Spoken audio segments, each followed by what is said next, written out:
Hi, everyone. It's me again. I'm feeling very inspired in this beautiful Eco Lodge leading our yoga wellness retreat for the weekend.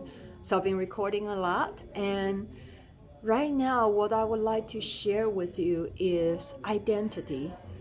What does that mean? So, a lot of time, people define themselves.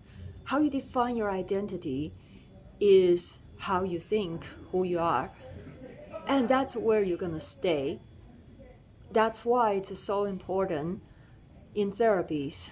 We like to shift people from the victim status that I'm sick, I'm ill, I'm suffering, I'm useless, whatever, into the victor state.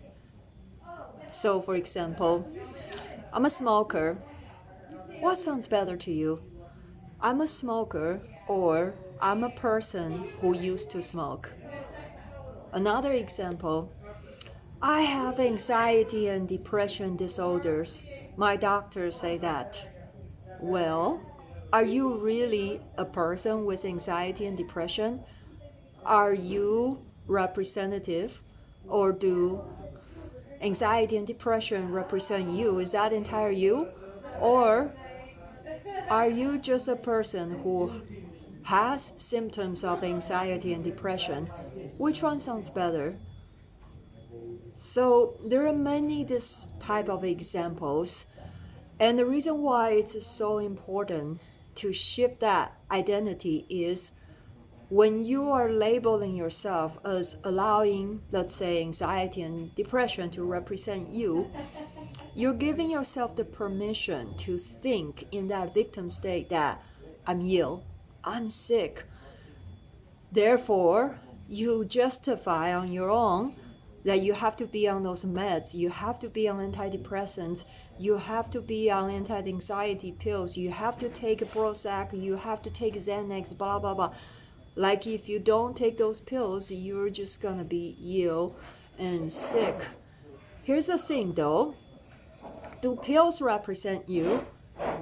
Does anxiety represent you? Are you the depression? No, you're just a person that has the symptoms.